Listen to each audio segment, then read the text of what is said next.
Happy Homebrew Wednesday, everyone. Finney here from Finney's Homebrew Emporium. Just about to pour myself a brown. So this is a beer I helped one of my friends brew for his wedding. A couple of grain fathers around the back of his garden. Ooh, shit. There we. So yeah, it's like an American brown malt bill. With lots of Centennial, I think it was, and East King Goldies. So that this is the first time I've tried it. Yeah, initial aroma is of that, the real malt forward. Smells very inviting. So what's been going on? Not a lot this week, I don't think, since I last spoke to you. The two beers we brewed for Emporium, both hit the target gravities, the initial gravities. One now should just about be transferring into cold conditioning, the Enigmatic, and the other one hopefully is fermenting alright. I haven't contacted the brewery this week, but hopefully both of them will be available for us to have it. What's it called? Hop and Stock, I think. Martin and from the laboratory is going to hold an event for brewers. So if you're in and around Christchurch on the weekend of the 5th of March, then get down to the laboratory, because there'll be 16 different breweries, so you're probably looking upwards of 40 different beers to try. And there'll be music, and there'll be beer games, and lots of fun stuff going on. And we're going to be there. It'll be the first time we've stood behind our own beers pouring at an event, so that would be pretty cool. And Enigmatic will be at the South Island Beer Festival, which is the 20th, which I probably mentioned last week, but if not, there's another plug for it. South Island Beer Festival is awesome, and is getting too popular, because it used to be a nice little event, and now we're queuing for toilets, but I think they're getting Portaloos this time, which is probably why the price is going up a wee bit. But a great little event. So well done, Charles, for putting it together again. I know it's been a bit tricky with the university and the and how that Island House is run, because the Island House is the staff club place, beautiful old places, but they're trying to make more money out of it, because it's more corporate sort of way of looking at things.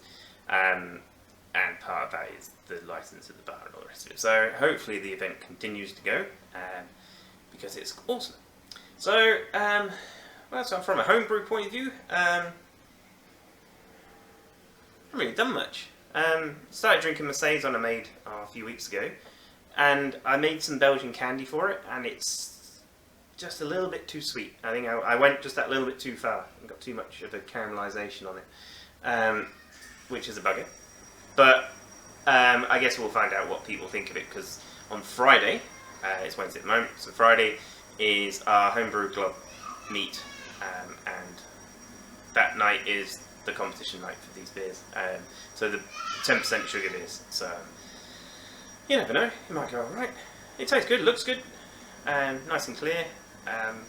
It does taste good, but it's not quite what I wanted. So yeah, we'll wait out. From a brewing point of view, I probably need to get brewing something, because saison keg and the other keg I've got in there are going away this weekend, and so we'll probably be empty by the end of this weekend, and I've got nothing to put into them.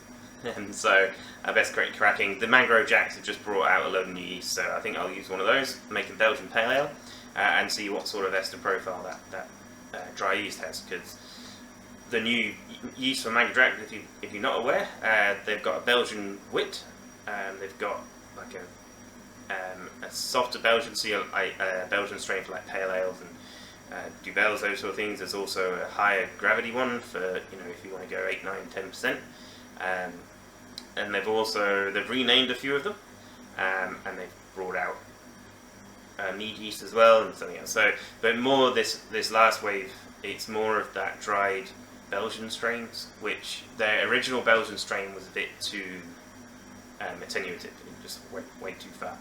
I didn't quite like the ester profile of what I did. So these new ones sound quite promising. So we might make some words up and try them out and see what crack is. Anyway, I'm going to taste this bit. Yeah, hang on.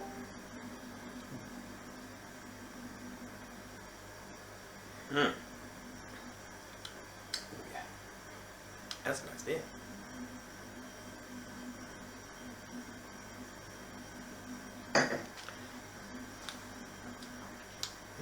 Good. Good. Because wedding's in a week and a half's time. And so hopefully it's still tasting good in a week and a half's time. I think a bag of that is going on the beer engine as well. Which hopefully next week I'll do some filming at home and you can catch up with my hops. Because one of them, the Southern Cross, is just all over the place. It's ridiculous. And the Rewalker's had a burst of life after I gave it some like lawn feed. Because you know, hop plants definitely nitrogen based. You know, they grow so much greenery. The nitrogen, if it's depleted in the soil, then they won't grow as much. But after using this stuff, the new leaves are definitely brighter, and it's got another spurt on. So it's pretty interesting to see. But I'll also be able to show you the finished beer engine project that I was working on. A few months ago now. Because I never really showed you the finished product. So yeah, we'll get in with that as well.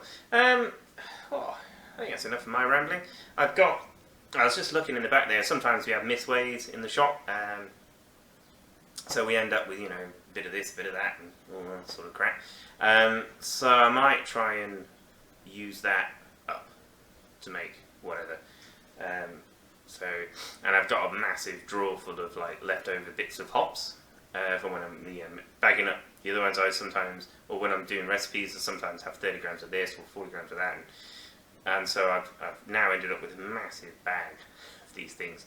So I might have to do an inventory beer and just get rid of the lot. Although if I tried to do that, I probably would end up with a ridiculous hot bomb, because I think there's well over like 2 kg in there. And some of them are probably quite old. So I may be chucking some out. I know, don't tell anyone. So, righto, I'll hopefully crack on with that this week, and I'll show you some footage next week. Until then, as Chubby says, drink good beer. Or fucking good beer, he swears in his videos. Cheers guys, cheers Chubby, and hopefully I'll get some beer mail sent around with these next brews I do, because that's what it's all about, sharing. So cheers, until next week, take care.